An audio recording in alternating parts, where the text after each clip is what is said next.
Are you satisfied with your understanding of sustainability?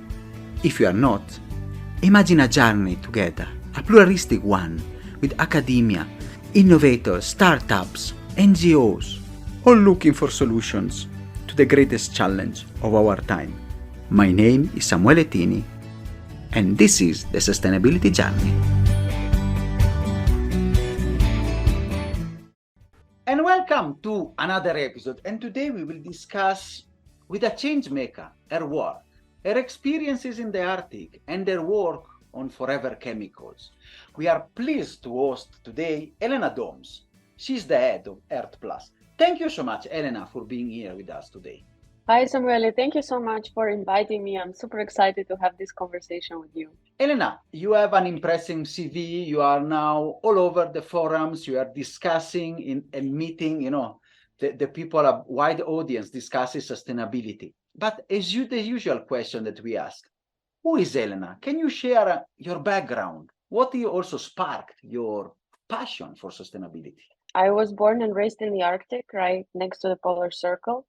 Spent 18 years there, and actually haven't realized until very recently of how maybe different my childhood was. Because I remember dark, long polar nights, cold ones. I remember amazing northern lights. I remember being surrounded by ice, my mom dressing me up in layers of clothes, my dad carrying me to the kindergarten all the way in his arms so I don't get too cold. And I haven't realized how precious being surrounded by ice was until I started seeing it melt away. And that sparked my passion for sustainability because Arctic is warming 4 times faster than the rest of the planet. So when I compare how things were when I was a child and how things are now, they are very, very different. So that experience really showed me how important it is to protect the Arctic and how important climate action is all over the world. And the second thing that sparked my passion for sustainability are my 2 kids. I'm a mother and I have a degree in energy and climate. And after I learned everything, the science behind, I got very concerned about their future. And I want to make sure that they have a good future like all the other kids in the world. And that's my second reason of working in sustainability. I now live in Belgium. I've had a long corporate career, spent 11 years at MasterCard working on digital transformation and sustainability. And now I'm head of Earth Plus, and we are on a mission. What we want to do is we want to create the largest soil and CO2 cleanup in history with nature. And I will make sure to share a little bit more about that. That is really wonderful. And the work, I can see the work that you did, your experience in the Arctic that we see now is you see the tipping point and the melting of the ice. That is one of the clear demonstration, and still we need, if we need it, that really we are in turbulent times. And one of the things I really like from you, it's your solution. You had another company, Biotech, and then now you are working on Earth Plus. Really, you have focused on cleaning soils from forever chemicals with plants. So can you explain a bit? Because we know that we are all concerned on how much we have polluted the earth and also we have polluted our soils. So how you do it? So let me clarify something a bit. Biotech and Earth Plus, we work in partnership. So we work together on the solution. And actually, the solution was inspired by the pilot last year. So a few years ago, there was a big scandal in Belgium around forever chemical contamination close to Antwerp. It was found high, close to the international chemical company. It was all over the news. It was found high in people's blood. They were advised not to pick the food from their gardens, eggs from their chickens. They advised their children not to play outside in the gardens anymore. And this international chemical company was asked to look for solutions to clean up that pollution. And CEO of Biotech, Frederik Verstrater, together with Sophie Tess, who is a postdoc at the University of Hasselt, they decided to run a pilot with this international chemical company to see if the pollution could be cleaned with plants. Now, we are not talking about the very hot spot of the pollution. The hot spot should be cleaned with traditional methods, because otherwise with nature it would take a very long time. But they really focused on mid to low pollution in the areas around that was never economically feasible to be cleaned. And it was just staying over there. Otherwise, scientists are concerned it would stay there for millennia. So they focused on those types of grounds, and they planted industrial hemp there. Now, Sophie, she's an expert in cleaning soils with nature. She has done lots of different projects, and Frederick is very passionate about decarbonizing construction, and he saw that industrial hemp was used also to clean Fukushima and Chernobyl. So that's why they decided to choose this plant, and they wanted to prove the impossible. Just to explain you how impossible that sounded like, this is the group of forever chemicals. It's called forever chemicals. So that means they do not decompose in nature. And scientists are worried that they will stay there for millennia. These chemicals were made to be indestructible because they're incredibly useful in consumer products. So they make them non-stick and water resistant. And that's why we can find them in a lot of our everyday items, and there are no substitutes. That's why they're being produced. But the production process itself releases the pollution, and that pollution can travel quite far. So it's been found in alarming doses in the Arctic ice, even in the blood of polar bears. So that's how far it can spread. These chemicals can only burn at 1,400 degrees. That's why they're called forever. And we cannot burn our soil, right? The traditional methods are mainly focusing on excavating the ground and putting it somewhere else. But if you look at the scale of pollution in Europe, there are thousands of contaminated grounds. The same in the US, and for the rest of the world, there is not even a map yet showing where the pollution is. But the water samples, they sometimes return 10 times higher contamination. So that means the soils are very polluted as well. So that's just to illustrate the scale of the problem and how impossible it sounds to be able to clean this pollution with plants and nature. Frederick and Sophie, they planted industrial hemp, and they realized that hemp acted like a pump. It took out the pollution through the roots of the plant, and it stored it in the leaves of the plant. The stems of the plant remained clean, and so did the pollen of the plant, because that was very important to prove for the bees. They didn't want to make sure that contamination spreads again and that it harms the bees either. And industrial hemp is loved by the bees. It's amazing for biodiversity as well.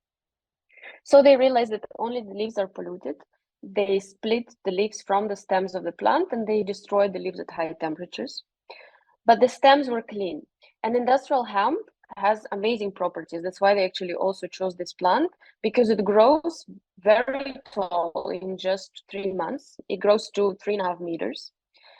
And in those months, it absorbs from the air 4 times more CO2 than a young forest in a year. So in 3 months, it does 4 times more than a young forest in a year. It's also incredibly versatile in terms of types of materials that you can produce out of it. You can make car bodies. Porsche, for example, produced the racing car body out of industrial hemp in 2019. You can make fishing nets out of it. You can make clothes out of it. But most importantly, you can make construction materials. And why that is key? Because construction emits 40% of our global greenhouse gas emissions and creates 30% of waste. So hemp has amazing potential in terms of decarbonizing construction and making it circular. They took the stems of the plants and they created hemp wood out of it, and also they helped create bodies of circular EV chargers for the cars, together with power station in Belgium. Please don't think that this is a magic pill. As I said, we're talking about forever chemicals. So for mid to low contaminated ground, sometimes it would take years or maybe dozens of years to clean it.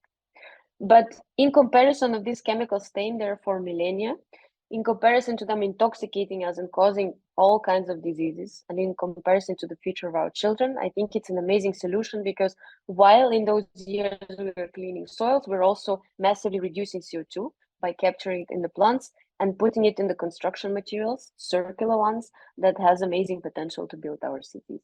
So when I looked into that pilot, and I knew Frederick by then already, he kept me updated. I was like, this is amazing. This is what I want to do. This is creating real impact.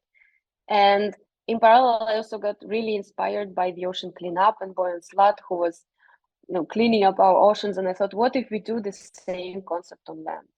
It's going to be difficult to showcase it because this pollution is invisible. But on the other hand, we're going to be doing an amazing job for our future, and we can create a positive story of action together with lots of global companies to clean this pollution and to remove CO2 on massive scale.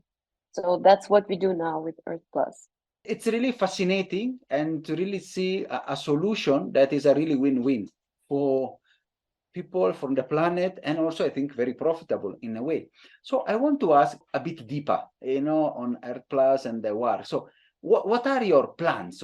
Now you have discussed the fast, maybe low scale trial. Where do you want to take it? What are your plans on that, and where do you want to roll it out? That's why we came up with the concept of First Plus, because we realized the scale of the problem is so big and the solution is so important. This research pilot was amazing. We have to take it global and we have to help clean up the world. Now, we are not just focusing on forever chemical contamination, we are focusing on other contamination too. For example, oil and gas spills, they're even easier to clean with plants than forever chemicals. We're also focusing on restoring dry lands because hemp uses 90% less water than any other crop, doesn't require pesticides. It has really deep roots of 1 meter, so it restores soils, and very wide canopy, so it prevents evaporation of water from the soils. So we also want to help restore lands that were damaged because of the droughts. And even if it's non-polluted lands, we also work on unmanaged lands together with cities and companies. So for example, around company factories or in harbors or along the motorways in the cities where these lands are just standing there and we can use them to remove CO2 and build local circular materials. So these are different types of soils we're working on. Now, in terms of partners that we are working with, that could be international companies, that could be cities, that could be farmers and the governments as well. Because, for example, the Belgian government is looking very closely into solving the PFAS issue. And we are really focusing on local circular materials. So the idea is not to grow industrial hemp in one side of the world and then ship it all the way to another one to build cities. The idea is really to create local circular materials. And I'll give you an example. We just started a project with the city of Lokeren in Belgium, where we planted industrial hemp on industrial grounds, and we will create local circular traffic poles out of it to put in the same city. And that's the goal. That's the way we want to spread the concept everywhere. And of course, now we have several projects going on in Belgium with companies and cities. It's the seeding time as well because the sun is out and the rain has stopped. So we can start our work here. But we're also working closely together with partners from different countries. So we have conversations in Australia, in the UK, in other countries. We're talking to different international companies where we can work together in different countries as well. And my dream is that we can soon launch projects all over the world. We're also building an impact dashboard where all our projects will be transparently visible because we don't want it to be some kind of phantom concept. We want everyone to be able to go at the map to see where things are grown, what was the pollution before, what is it after, how much CO2 we have observed, how many local jobs we have created, which materials are made out of that, all the pictures, everything very transparently. So we're working on that global impact dashboard too, and in a few months, it should be live, and we hope that we can put a lot of dots on that map in terms of the impact that we are creating. And it's really wonderful. Let me ask a question. Are you also looking to scale your solution at the carbon market and to really foster it, or no? This is just a question that came to my mind when you see the absorbing the CO2 and the war. It will be also a way to finance it and make it even more affordable for cities, especially maybe I was thinking in emerging and frontier markets. So it's a very good question. I know the carbon markets had quite some controversy in the last year. It was a bit of a versatile time for them. But carbon markets are a way to finance nature restoration projects if they're done right. So definitely we are looking into that because we are logging this CO2 in construction materials or biochar. Biochar is one of our other projects as well. So we are looking into that, and that's why we are building this global impact dashboard, because we want full transparency. When we launch carbon credits, we want everyone to be able to check that the project is there, because what was the problem with carbon markets? The lack of transparency, that there were phantom credits that maybe were sold over a few times or over the forests that were not there anymore. We want this transparency, satellite images, complete proof of the fact that the carbon has been sequestered as well. And definitely that would be a way to help scale those projects and help financing, especially in the emerging markets. Fantastic. And the last question will be like, you said in the trial, you can use the stem, the flowers for the bees and everything. What do you do with the leaves, the one that they store the chemicals? So that depends. If you're talking about the polluted grounds, the leaves have to be destroyed at high temperatures because we have to destroy the forever chemical in it. Otherwise, if we let them compost, it's just putting the chemicals all the way back. So there we have to destroy them.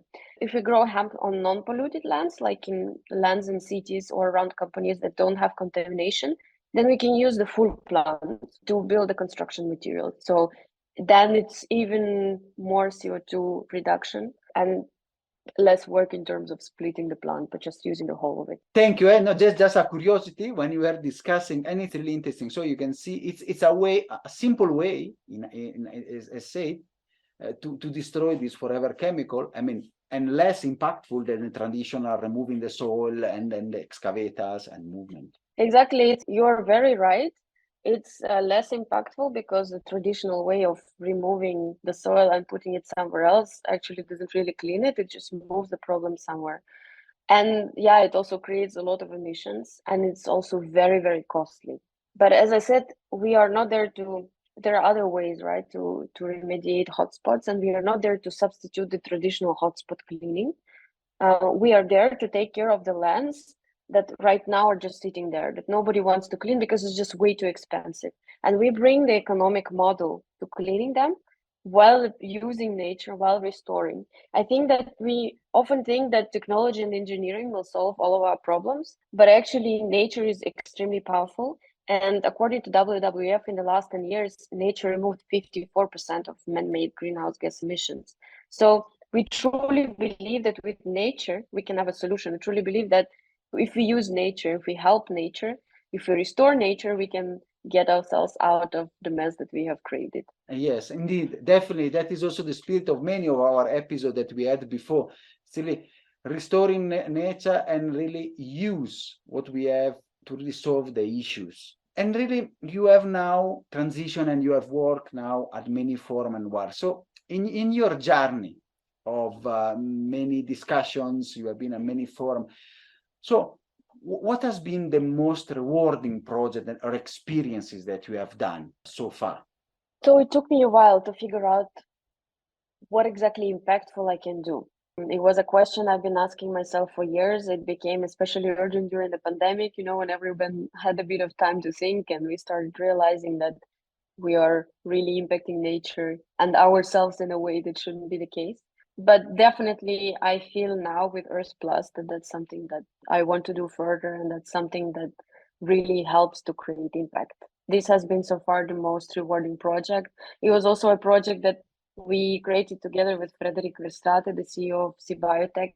So it feels very differently when you're working on something that you help bring to life and something that you know and believe is really, really impactful on so many fronts. And it's really the journey of becoming a change maker on such a, I would say, incredible mission, to clean the soils, to really do restoration, to decarbonize construction, to absorb CO2. It's really a huge task. And you said also that you mentioned sometimes in one of the talks that it took you 10 years to get into the sustainability field and the work. So what were the barriers that for you, and maybe which advice you can give to people that they want to maybe aspire to become a change maker like you? Which barriers do they have to overcome?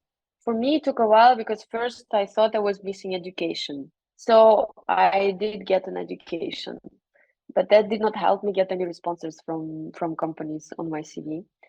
And then I thought, then I need to get experience because companies are always looking for experience. And even though the amount of sustainability roles is growing really fast, I saw other people, being lucky on getting them by chance. That was not my case. I thought, okay, I need to add experience now to my profile. And that was also really key. That's something that really helped. And the thing is, you can get experience anywhere. I started getting it internally in the company. I worked back then at MasterCard, so I approached a lot of executives in a lot of different departments with ideas, and I started doing a lot of projects that were on top of my role. But on the other hand, I was doing something that I really loved, and I was getting experience in the process. I also reached out to different NGOs and entities outside of my work and started doing projects there too as a volunteer. So, for example, I was a vice chair of innovation and sustainability subcommittee at AmCham, where we worked with a lot of different companies to see how we can help scale sustainability. And little by little, I started getting that experience. But what also really, really helped is getting out there and building a personal brand. I realized that if no one knows that there is Elena Doms who is incredibly passionate about sustainability, who has a degree in it, who has experience in it, and really wants to work in there, if no one knows that, I won't be able to transition into a role that makes impact. And I started really using LinkedIn a lot. I launched a podcast. I was doing interviews with people. I did a lot of networking. I started going to events as well. And I also started to publish a lot of content in terms of sustainability there. And that really helped create my personal brand. So if we look at it backwards, the first 10 years, I was kind of hoping it would happen by itself. Yes, I was applying for roles, but I never got any response. And when I really put my mind into it and said, okay, now is the time. And I don't want others to waste that time either, because we have 7 years to cut our emissions globally by 50%. So we don't have this 10 years of waiting, right? It's the action. When you put your mind to it, it's putting yourself out there, it's getting that experience, it's letting people know that you're really passionate about it. And I did a webinar also to help people like that to get into sustainability. It was called The 5 Mistakes People Make When Getting into Sustainability. I'm happy to share the link if your listeners want to get on that journey and they need some tips and advice. I'll readily share it. The recording is available publicly on LinkedIn. Fantastic. And this is something that also responds to the question that many people, they ask to us and send to me. It's really how we can get the job, how we can do something in sustainability. And this is also the way to learn, engage. And this also, our small drop is our journey here to really make and give voice to change maker like you. Maybe just let me add on top of that. A lot of people are very passionate about getting in sustainability, and that's why they did that webinar, because I also received a lot of questions. But ultimately, in the end, every job can be a sustainability job. And every job has to be a sustainability job in the future as well. So even if you are stuck in a job that you think you're not making an impact, think what type of projects you can do to make sure that you do something around sustainability. And that can be a start. It's just a shift in the mindset, but it helps to kind of get the creativity going. If it's IT, you can work on the service, you can work on the website to make them more sustainable, right? You can look into emissions that are created by cloud services or by those services and how to reduce them.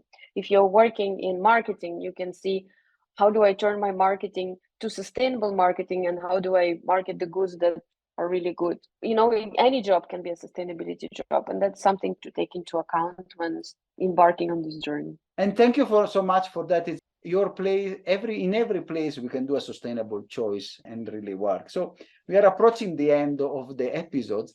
And one thing I wanted to ask before we do our closing question and discussion is something that I stake out from your, I must say, very polyhedric profile. So you have done so many things from the Arctic. Now you are working on this mission. You have done public speech and work. So one thing that really struck me, so you were also, a sportswoman.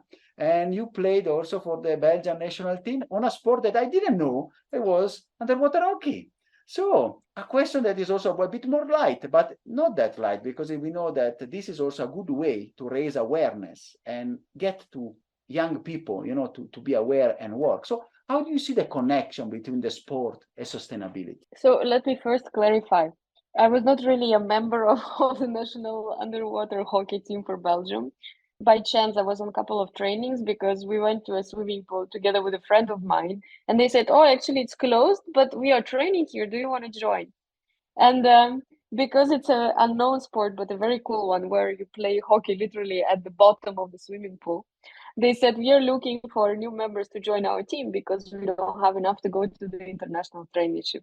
So that's why we gave it a try together with my friend. It was really cool to learn that, and really cool to say that we actually trained with the Belgian national team. But I do other sports. I do tennis, I do cycling.